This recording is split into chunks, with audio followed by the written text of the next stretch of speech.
En la ¿En qué diapositiva 13. ¿13? Sí. 13.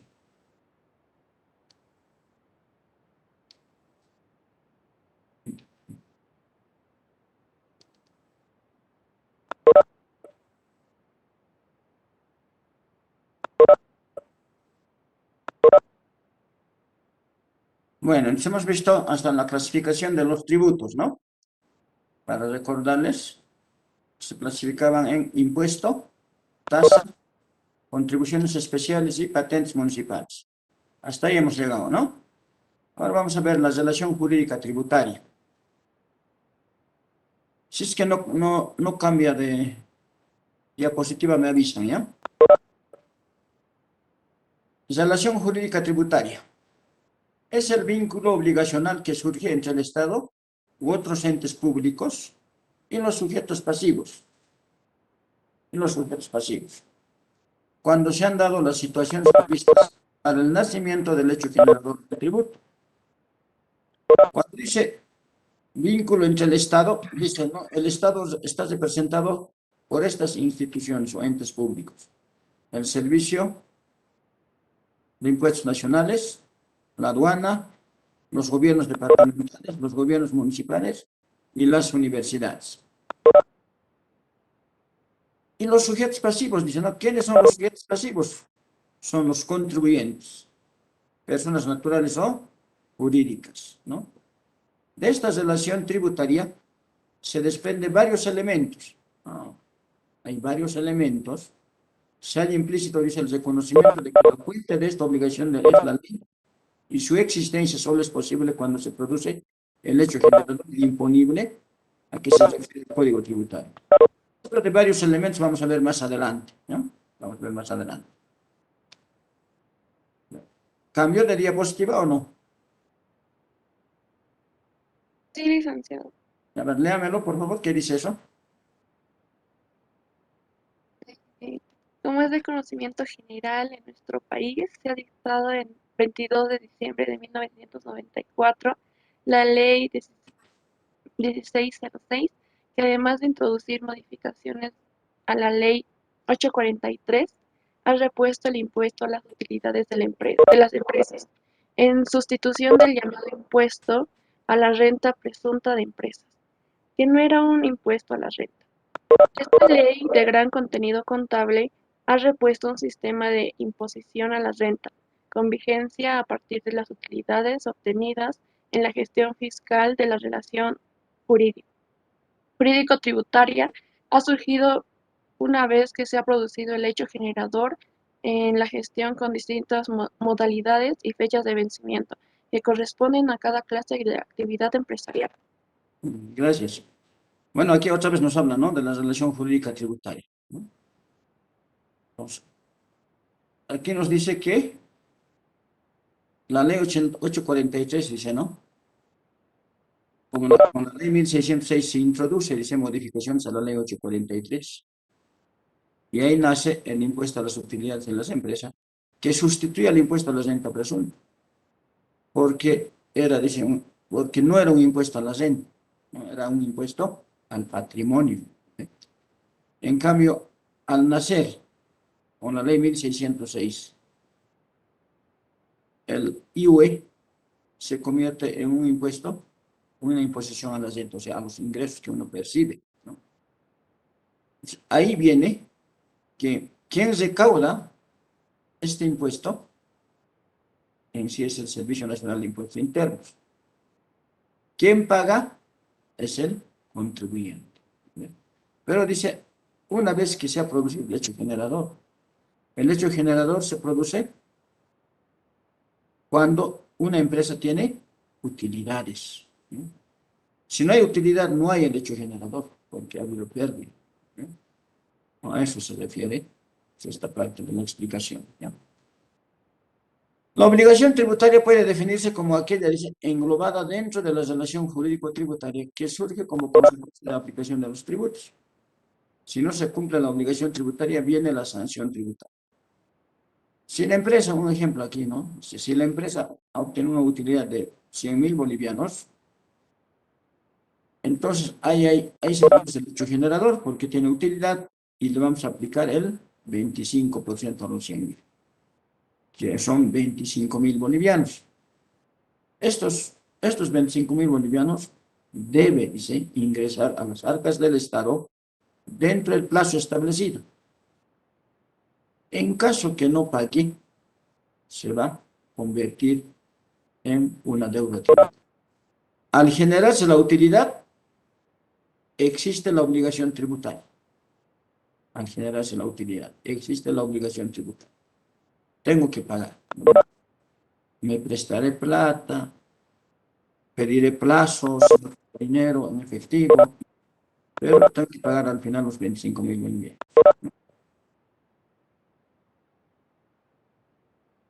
Concepto. La obligación tributaria es el vínculo que se establece por ley entre el Estado y otros entes públicos, como ya hemos mencionado. Es la obligación tributaria se constituye un vínculo de carácter personal, aunque su cumplimiento se asegura mediante garantías de AN o con privilegios especiales. En materia aduanera, la obligación tributaria y la obligación de pago se regirán por ley especial. Eso dice el artículo 13 del Código Tributario. Los convenios y contratos celebrados entre particulares sobre materia tributaria en ningún caso serán oponibles al fisco, es decir, al Estado, sin perjuicio de su eficacia o validez en el ámbito civil, comercial u otras ramas del derecho. Hecho generador. Hecho generador o imponible es el presupuesto de naturaleza jurídica o económica expresamente establecido por ley para configurar cada tributo, cuyo acaecimiento origina el nacimiento de la obligación tributaria. El hecho generador, por ejemplo, del IVA o del impuesto a las transacciones directas, va a ser la sumatoria del monto total o del monto bruto facturado en el mes. Se ha facturado por valor de 10.000, tiene que pagar un impuesto, que es el 3%. Ese 3% que es 3.000 se convierte en una obligación tributaria. Una obligación tributaria. ¿Pero en base a qué? En base al hecho generador. Porque el contribuyente ha facturado por 10.000 bolivianos en el mes. Si factura menos, va a tener el pago de la obligación tributaria menor. Si factura por mayor cantidad, los 10.000, igual la obligación tributaria va a subir. Dice, es aquella que origina la obligación tributaria como ser la obtención de una renta, la venta de bienes y la prestación de servicios, la adquisición de bienes y derechos y la donación. Estos hechos, estos casos producen el hecho generador. Nacimiento de la obligación tributaria. La obligación tributaria surge cuando se produce el hecho generador de esa obligación, la forma prevista por ley. Por ejemplo, en el caso del impuesto a las utilidades, al cierre de un periodo fiscal, los estados financieros, en especial el de resultados, establece si existe o no utilidad. Esa situación da lugar al hecho generador, que a su vez produce el nacimiento de la obligación tributaria.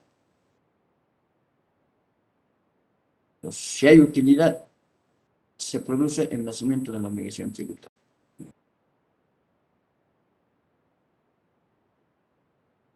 Si hay utilidad, existe el hecho generador, por tanto, hay una obligación tributaria, ¿no? Sujetos de la relación jurídica tributaria, o los elementos que intervienen en una relación jurídica tributaria. Es conveniente conocer, dice, lo que la norma legal conceptualiza los elementos de esta relación jurídico-tributaria.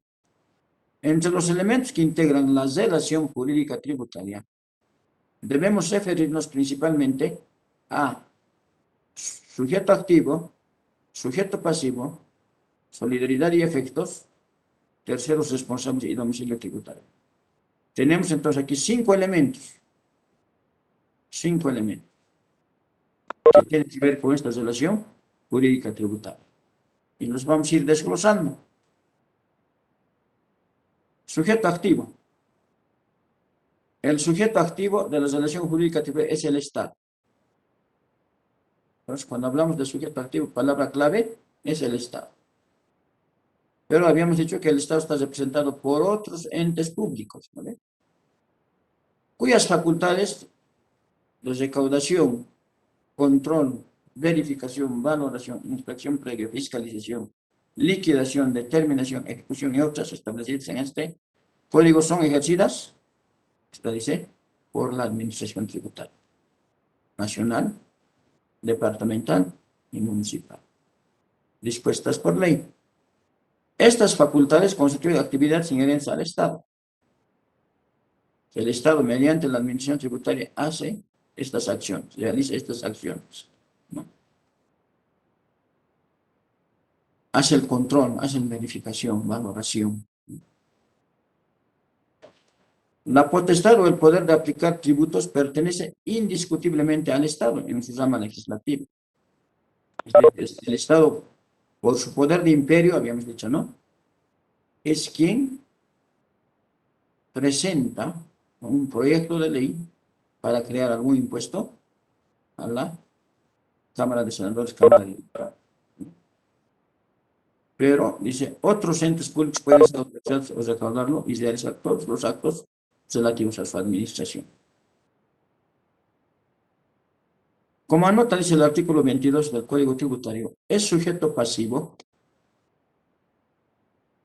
el contribuyente o sustituto del mismo, quien debe cumplir las obligaciones tributarias establecidas. Entonces, palabra clave para referirnos al sujeto pasivo es el contribuyente o sustituto del mismo, que debe cumplir las obligaciones tributarias establecidas. Dice, sea en calidad de contribuyente o sustituto. Entonces, ¿qué es contribuyente y qué es sustituto? Dice, a su vez, el contribuyente es el sujeto pasivo respecto del cual se verifica el hecho generador de la obligación tributaria. Dicha condición puede recaer en una persona natural o jurídica. Si el contribuyente es una persona natural, vamos a decir, una persona natural, Carlos Villarroel, digamos, ¿no? Este es contribuyente, tiene número de NIT y exporta muebles, vamos a decir, exporta madera al exterior. ¿Sí? Pues tiene que verificar impuestos, en este caso la aduana, si lo que está exportando, que dice en su declaración, es madera. Por ahí es otra cosa, y no es madera. En ese contribuyente se va a verificar eso. O puede ser una persona jurídica establecida, constituida mediante una disposición legal. Como anota el artículo 25 del Código Tributario, es sustituto la persona o natural o jurídica, genéricamente definida por disposición normativa tributaria. O sea, se pueden considerar sustitutos también las personas naturales o jurídicas. ¿Pero en qué casos?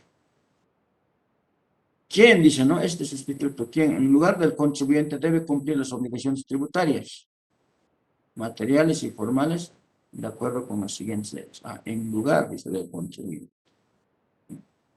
¿A qué se refiere?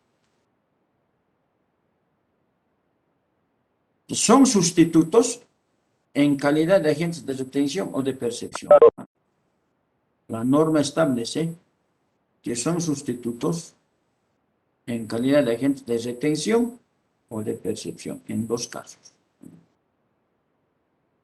No es que el esposo o la esposa viaja al exterior y el que se queda va a sustituir, no es eso, ¿no?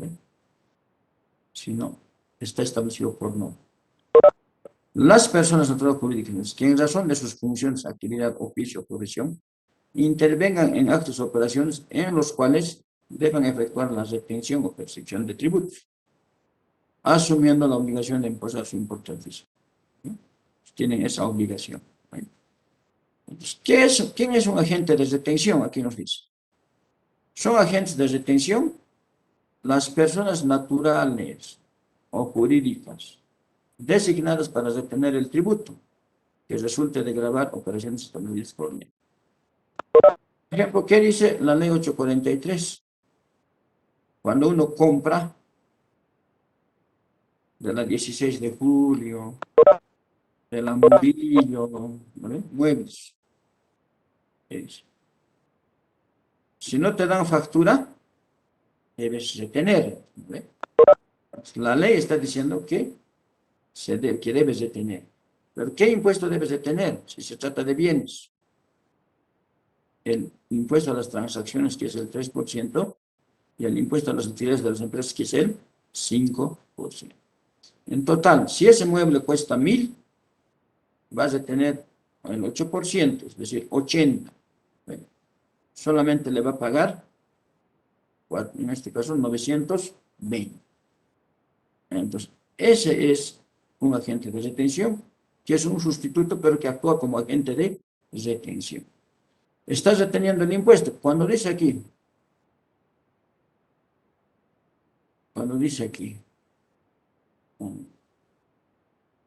obligación de imposar al fisco, ¿no? Esa retención que has realizado, de 80 bolivianos, debe ingresar al fisco, debe pagar ese impuesto que has retenido. Pero dentro de eso tiene plazos, hasta el día de vencimiento, de acuerdo a lo establecido, a la norma, del último número, del último dígito, ¿no? Del número de NIT, del último dígito. Entonces sería el agente de retención. Un ejemplo claro tenemos ahí, ¿no? Ahora, son agentes de percepción. Igual la norma lo dice. ¿Quiénes son los agentes de percepción? Las personas naturales o jurídicas designadas para obtener, junto con el monto de las operaciones que originan de la percepción, el tributo autorizado. Por ejemplo, cuando uno viaja al exterior tenemos el impuesto a las salidas aéreas. Antes, el viajero, antes de abordar la aeronave, el hangar, tenía que pagar este impuesto al ISAE antes de abordar, una vez que ha comprado su pase a bordo, ¿no? O que ha obtenido su pase a bordo. En ese momento tenía que pagar. Pero ahora no es así. Uno viaja al exterior, voy a viajar fin de mes, fin de semana, hoy voy a comprarme mi billete o mi pasaje aéreo, vamos a decir a Santiago o a Lima o a Estados Unidos, ¿no? ¿Dónde voy a acudir? A una agencia de viajes o a una línea aérea o a BOA, ¿no? Voy a comprar ahí el pasaje.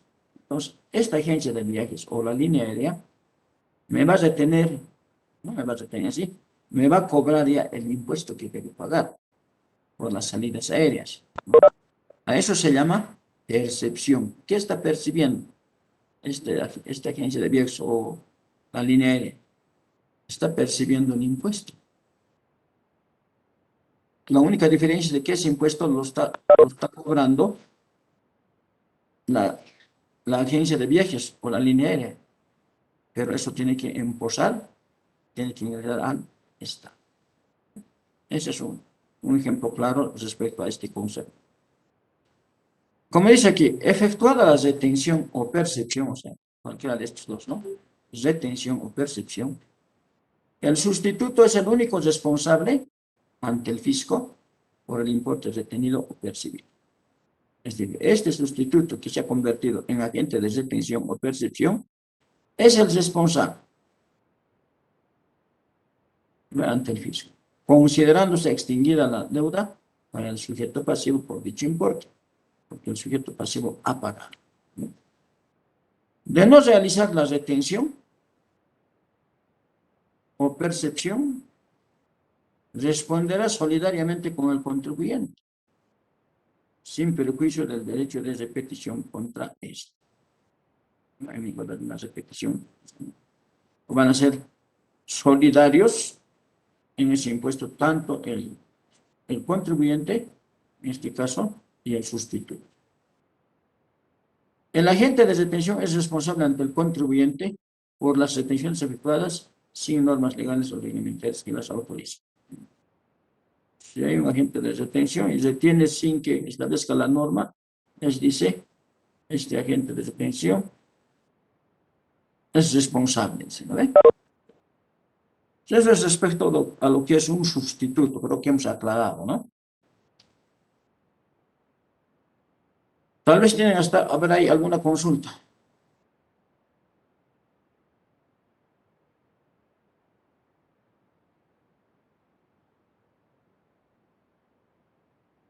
¿Tienen alguna consulta?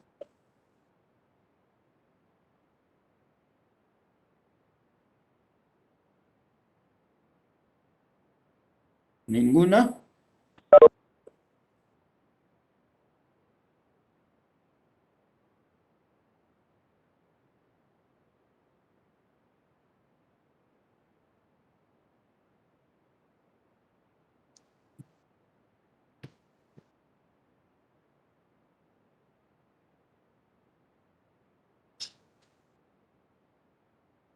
Licenciado, en esto de hecho generador, había dado un ejemplo del IVA y Sí, tenía sí. una consulta si, o sea, hecho generador se refiere a la obligación de tributo específicamente y, o sea, eso englobaría a la utilidad de una empresa también. Ya, cuando hablamos del IVA, ¿qué sería el hecho generador? Las ventas, el total de ventas. Eso es el hecho generador. Si no hay ventas, no pagamos el IVA. Ah, ok, ok, gracias.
Hasta ahí está claro, ¿no? Ya, vamos a continuar.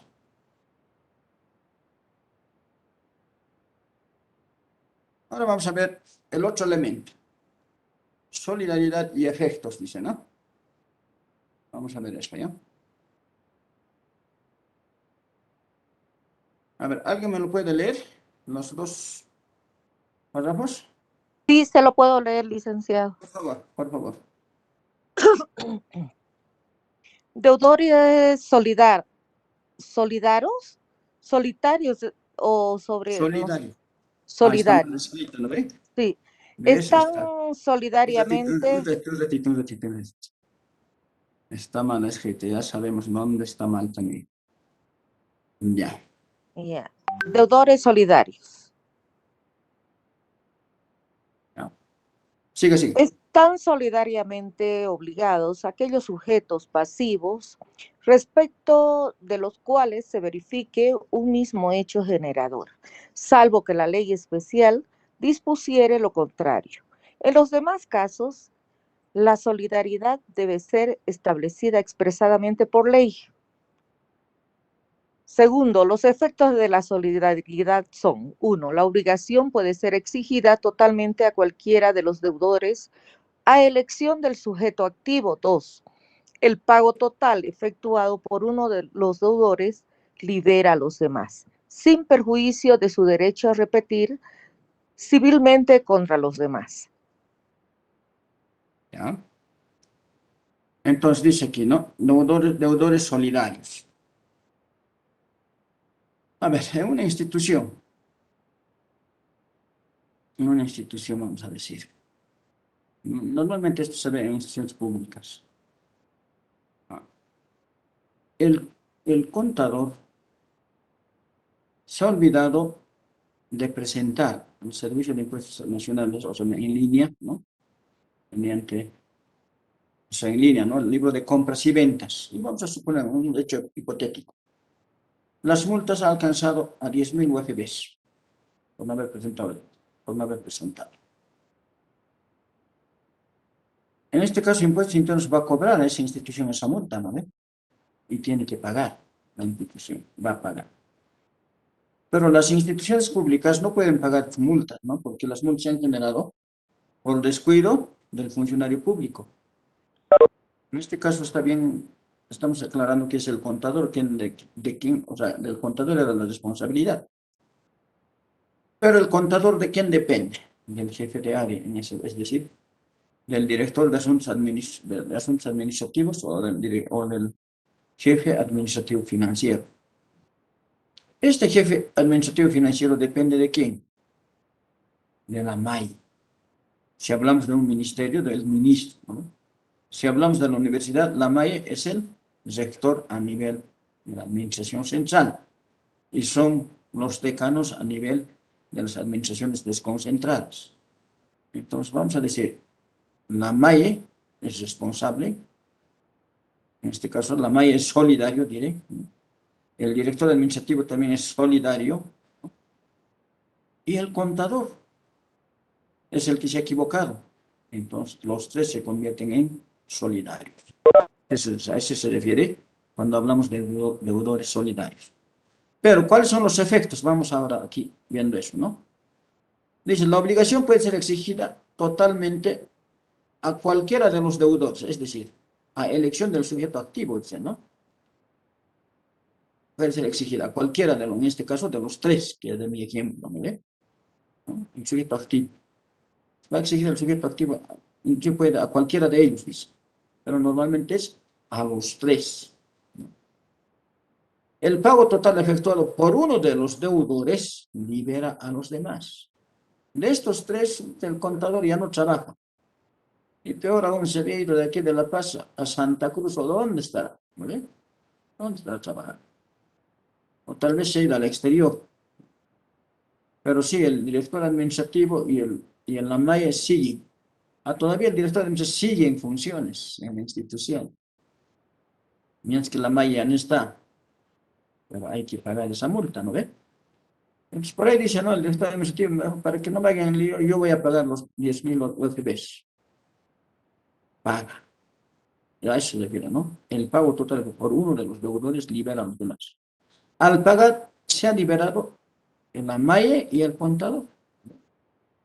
En algunos casos, por ejemplo, yo lo he vivido así, ¿no? En las instituciones donde he trabajado. Ha habido estos casos y han tenido que ponerse cotita. Era 10.000 UFBs, ya son 4 personas, ya, 2.500. Pero alguien dice, no, pero yo no ganaba más que vos ganabas más, le dice el contador, digamos, a la MAE. Entonces decía, en esa proporción, ¿no? Yo voy a poner más, ustedes ponen más poquito, ya, pero pagaremos. Puede haber también hecho, ¿no? Pero a veces, ¿qué hacen? Los cuatro reúnen el monto exigido, lo deposita uno de ellos. Ya. Lo depositan y ahí se libera. Sin perjuicio, dice, de su derecho a repetir civilmente contra los demás. ¿Vale? En caso que no pagaran, pues nos vamos a ir a la responsabilidad civil, ¿no? Se les va a hacer un proceso de responsabilidad civil hasta que pague.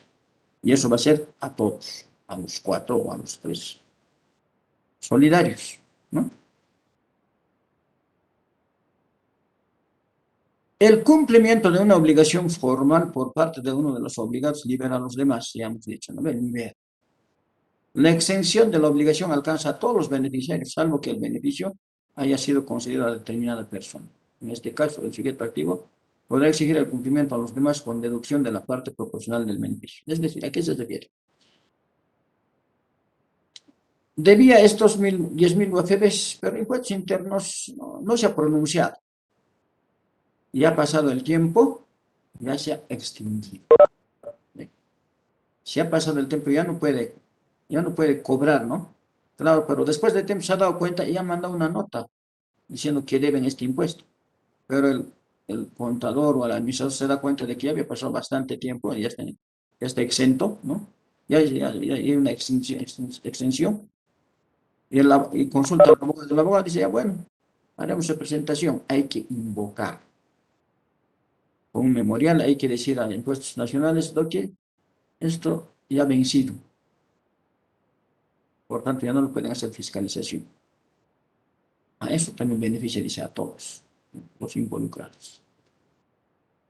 Cualquier interrupción o suspensión de la prescripción a favor o en contra de uno de los deudores favorece o perjudica a los demás, ¿no? Entonces estamos hablando de la prescripción, ¿no?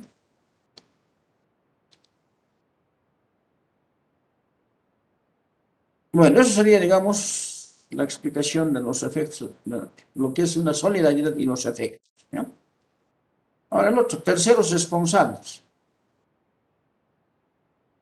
A ver, ¿alguien que pueda leérmelo, por favor?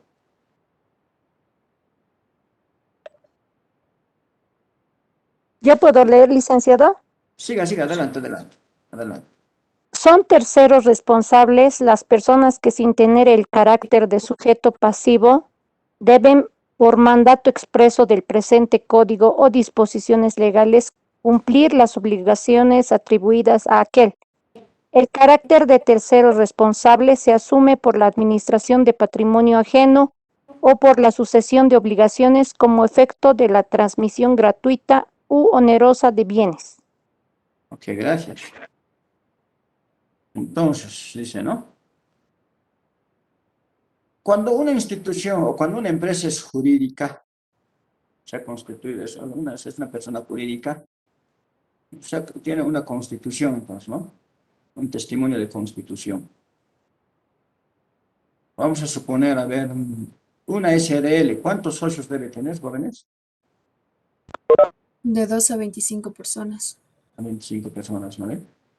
No van a ser los 25 los que van a manejar la empresa, ¿no? Entonces, tienen que delegar ¿a quién? Tienen que nombrar un representante legal. ¿Mediante qué se nombra ese representante legal? Otorgándole un poder notariado, ¿ve? Un poder. Entonces, ese es el tercero responsable, ¿no ve? En esa empresa. Y directamente le decimos que es el gerente general, es el responsable, es el representante, ¿no? De esa persona jurídica. Es responsable, ¿eh? Son las personas que sin tener el carácter de sujeto pasivo deben, por mandato expreso del presente código, cumplir las obligaciones. Es decir, el gerente general es responsable de pagar los impuestos, ¿eh?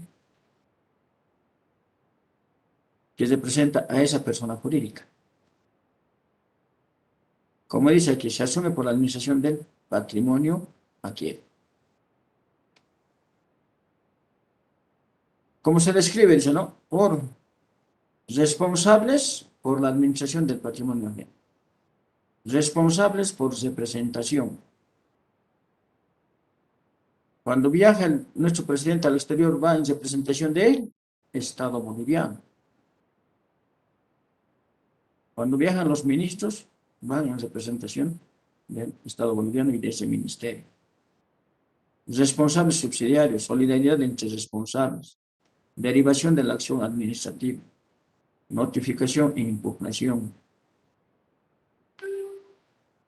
Si nos notifica impuestos internos a la empresa que es una persona jurídica,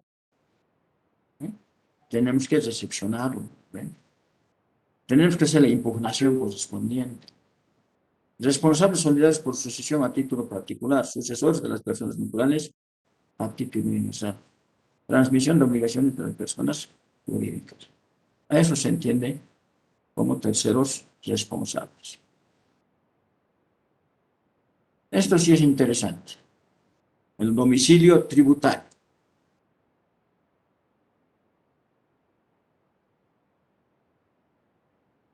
Domicilio tributario. En el territorio nacional, dice, ¿no? Para efectos tributarios, las personas naturales y jurídicas deben fijar su domicilio dentro del territorio nacional. Es decir, si uno realiza una actividad económica día a día, en el día a día, entonces para efectos tributarios debemos fijar nuestro domicilio en todo Bolivia, ¿no? O sea, en el lugar donde, dice, ¿no? Preferentemente, en lugar de su actividad comercial o productiva. Ahora vamos a ir desglosando. Domicilio de las personas naturales. Domicilio de las personas naturales. Personas naturales somos cada uno de nosotros, ¿no ve? Con nombre y apellido, ¿no? Una persona natural es aquella persona que tiene nombre y apellido, ¿no? Pero que tiene las facultades de realizar alguna actividad económica, ¿no? Cuando la persona natural no tuviera domicilio señalado o teniéndolo señalado, este fuera inexistente, ¿sí? Uno dice, vivo en Río Seco, en la calle Tantos, pero esa calle no hay, ¿no?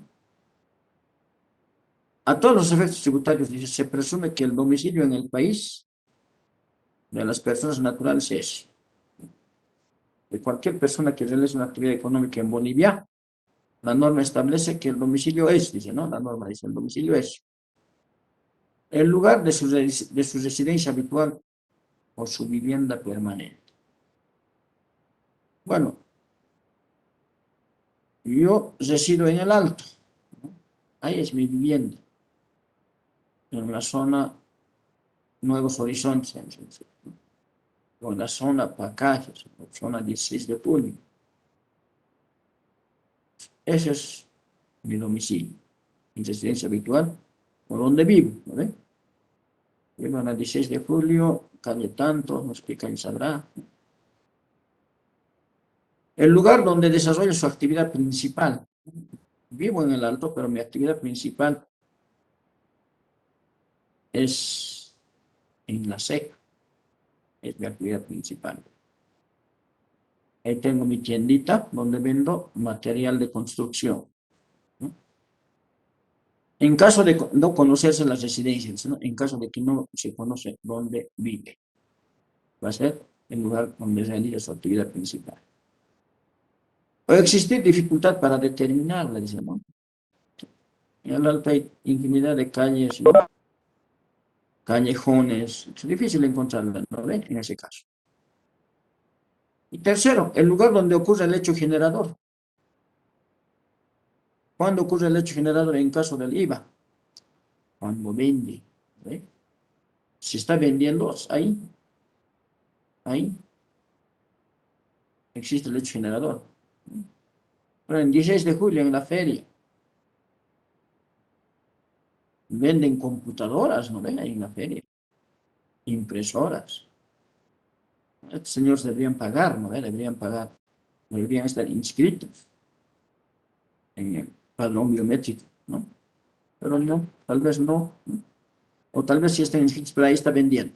Se ha ido a la feria. O sea, el lugar dice donde ocurre el hecho generador.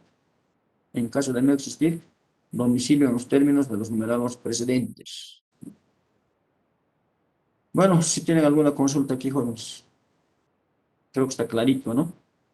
La norma, el código tributario nos está diciendo cuál va a ser el domicilio tributario para efectos tributarios. Domicilio de las personas jurídicas.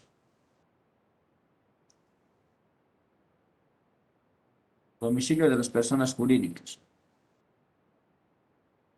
Cuando la persona jurídica no tuviera domicilio señalado, teniéndolo señalado, este fuera inexistente, a todos los efectos tributarios, se presume que el domicilio en el país de las personas jurídicas es, dice, ¿no? Y tenemos 4 puntos. El lugar donde se encuentra su dirección o administración efectiva. A ver, una empresa tiene su administración efectiva, una empresa minera, normalmente la administración central de las empresas mineras están en las ciudades, ¿no ve? Aquí en La Paz, en zona sur, tenemos varias empresas mineras, donde es su administración central. Entonces, esa debería ser, dice, el domicilio tributario, esta persona jurídica. El lugar donde se halla su actividad principal, en caso de no conocerse dicha dirección de administración. Si hablamos de una empresa minera, ¿dónde extrae minerales? En algún, en algún área rural, ¿ve? Ahí se está trabajando las máquinas, los obreros, ¿no? El lugar donde se halla su actividad principal, en caso contrario, ¿no? O vamos a decir una mueblería, a ver, creo que aquí en la 6 de agosto conocemos varias mueblerías, ¿no ve? Antes ahí yo manejaba una mueblería, se llama Muebles Torres, que hacían tallados, y estos muebles están en la presidencia, en la vicepresidencia, ¿no? Estoy hablando de unos 15 años atrás, muebles tallados. Entonces, vamos a suponer, de esa carpintería que hace muebles, su actividad principal, donde vende esos muebles, es ahí en la calle, en el 6 de agosto, ¿no? Esa es su actividad principal. Pero su taller, ¿dónde será, no? No sé, pues en Villa San Antonio, o será en el Alto, pero ahí es, ¿no? Su actividad principal. Ahí expone sus muebles, ¿no? Uno va, pero qué bonitos son los muebles tallados, ¿no? Pero también cuesta, ¿no? Esa es su actividad principal. Pero su taller, ¿dónde será? ¿Dónde hará? ¿No? 3. El señalado en la escritura de constitución de acuerdo al Código de Comercio. Toda persona jurídica está en base a una norma. En este caso, la mayor parte de las empresas privadas o las empresas privadas siempre es en base al Código de Comercio. Y el Código de Comercio establece que dentro de su escritura de constitución debe mencionarse el domicilio. Se construye la empresa tanto, dice, ¿no? Ubicada en la zona, ¿no? Pues zona El Rosal, ¿no? Calle tantos, número tantos. Ese, pues va a ser el domicilio tributario. El lugar donde ocurre el hecho generador en caso de no existir domicilio, en los términos de los numerales precedentes. También, ¿no? Para las asociaciones de hecho unidades económicas sin personalidad jurídica se aplicarán las reglas establecidas a partir del numeral 2 de este artículo, ¿no? Pues ahí también, ¿no? Son sociedades, van a ver, hay asociaciones que no necesitan personalidad jurídica, pues van a ver en sociedades. Ese es el domicilio tributario, tanto de personas naturales como de personas jurídicas. Si tienen alguna consulta, si no, avanzamos. Aquí tenemos algo más. Domicilio de los no inscritos. De esos hay cualquier cantidad, ¿no? Porque no nos gusta pagar impuestos, no somos como en Chile, que por todo se pagan, ¿no? Domicilio de los no inscritos. Se tendrá, dice, por domicilio de las personas naturales o asociaciones o unidades económicas sin personalidad jurídica que no estuvieran inscritos en los registros de las administraciones tributarias correspondientes, el lugar donde ocurre el hecho generador. A ver, tenemos tantas bandas, ¿no ve? Que van a actuar en la hinchada del gran poder en nuestra aquí. Estas tienen su personalidad jurídica, las bandas. Pero muchas de ellas ni siquiera deben tener número de NIC. Los impuestos internos tienen la facultad de ir a verificar. Si no les muestra su número de NIC, no les presenta, pues ahí estamos dentro de este concepto, ¿no? El domicilio de los no inscritos. En el momento que están tocando ahí, entonces se lo notifica al director de la banda, ¿no ve? Ese es, ¿no? Donde realiza su actividad, ¿no? O sus unidades económicas. Ahora, el domicilio especial. El sujeto pasivo y el tercero responsable podrán fijar un domicilio especial dentro del territorio nacional a los efectos tributarios con autorización expresa de la administración tributaria. El domicilio así constituido será el único válido a todos los efectos tributarios, es decir, uno puede pedir un domicilio especial. Por ejemplo, mi abogado, o la oficina de mi abogado es ahí en la comercio. Entonces, yo fijo ahí mi domicilio, pero tiene que autorizarme la administración tributaria. Eso se llama domicilio especial. Ya, pues hasta ahí hemos hablado de lo que es un domicilio, ¿no? Pues ahí cerramos los elementos de la relación jurídica tributaria, ¿no? Objeto de la obligación tributaria. El objeto de la obligación tributaria es el cumplimiento de la prestación tributaria. Por tratarse de una obligación puede ser exigida de manera coactiva. El contribuyente de esta manera tiene una obligación de pago a partir del vínculo jurídico. Gracias a los tributos el Estado puede solventarse y desarrollar obras de bien público. Es decir, ejemplo, si el pago del IVA del mes es de 5.000, eso es mi obligación tributaria, ¿no? Si no pago estos 5.000 dentro de los plazos establecidos, puede ser exigida de manera coactiva, ¿sí? De manera coactiva por la administración tributaria. Si pago, ahí muere todo, ¿no? No pasa nada. Si no pago, sí, ¿no? Debe ser una acción legal para pagar, ¿no? Toda ley tributaria debe señalar cuál es el objeto del gravamen, o sea, lo que grava. Es frecuente observar que se confunde el significado del concepto objeto del tributo con el de la finalidad del tributo. Cuando se habla de objeto del tributo se está haciendo referencia a lo que grava la ley tributaria y no al fin que busca con la imposición. Podemos definir el objeto del tributo como la realidad económica sujeta a imposición.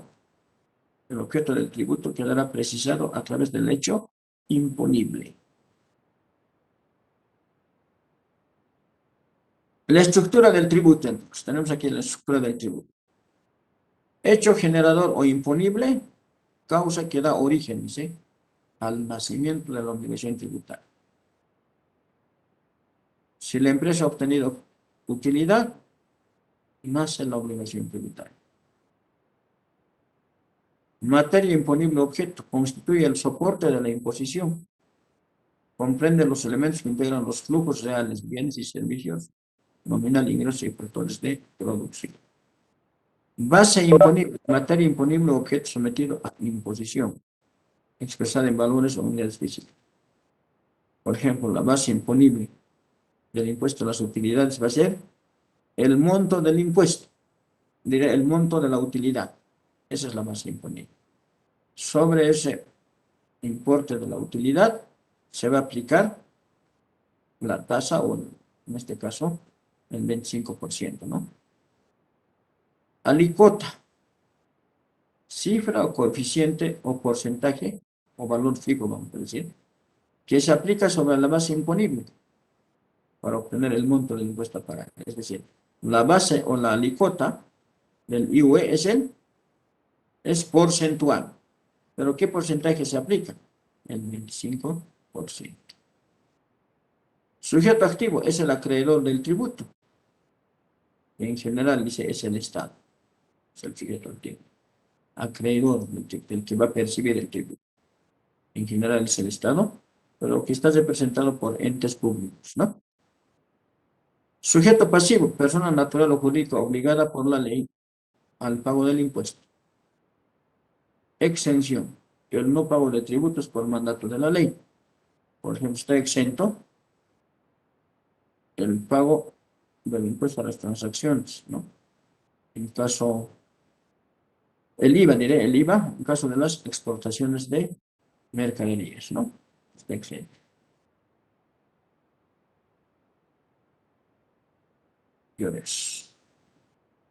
Base imponible. Base imponible. Base imponible o gravable es la unidad de medida, valor o magnitud, o sea, obtenidos de acuerdo a las normas legales respectivas, sobre la cual se aplica la alícuota para determinar el tributo a pagar. Artículo 42 del Código Tributario. Base imponible es la cuantificación y valoración del hecho imponible y determina la obligación tributaria. Por ejemplo, dice, ¿no? El petróleo crudo, la unidad de medida es el barril. El petróleo crudo.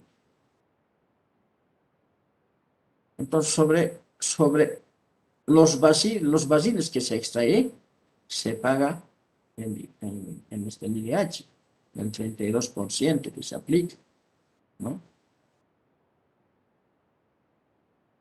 Entonces, la unidad de medida, en ese caso, del petróleo es el barril. Un barril equivale a 159 litros, ¿no? En cambio, del IUE, la unidad de medida es un valor monetario. Valores monetarios. Se ha obtenido una utilidad de 100.000, esa es la base imponible. Es la base imponible.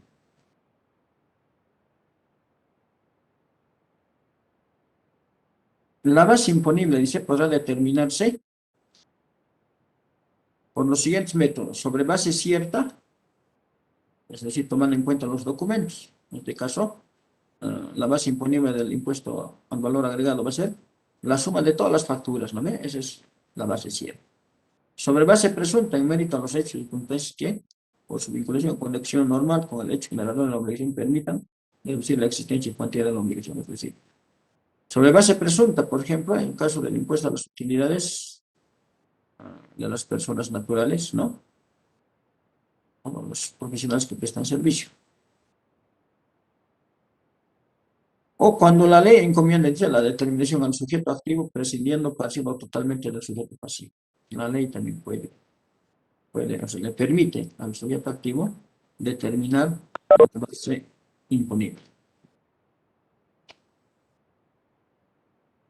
Por ejemplo, dice, en el caso del impuesto a las utilidades, al cierre de un periodo fiscal, el estado de resultados establece si existe o no la utilidad. O sea, esa es la base cierta, ¿no? Les decía, en este caso, del impuesto a la utilidad va a ser el estado de resultados. La base imponible se da por ese mismo estado, dice, de resultados que ha señalado que existe utilidades o no. La alícuota que les hablaba es el valor fijo o porcentual establecido por ley que debe aplicarse a la base imponible para determinar el tributo a pagar. Ejemplo, la alícuota del ICE es fijo, que es 348, era para la gestión pasada. Dentro del régimen simplificado, es fijo. Una de las categorías es 47, ¿no ven? Cada 2 meses. Y la alícuota es porcentual en caso del IUE, IVA y otros impuestos, ¿no? El IT también, ¿no? Es porcentual. La alícuota dice, es el valor fijo o porcentual establecido por ley. Es la palabra clave en cuanto a exámenes. ¿No?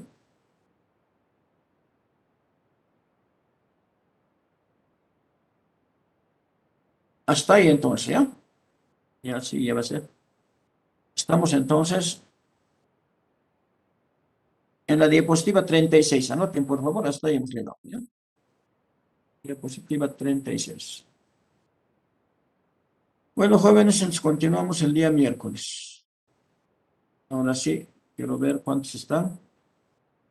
Están más de 100.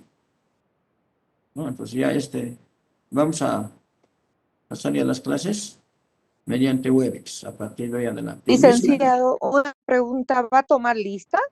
No, automáticamente aquí voy a generar, ¿ya?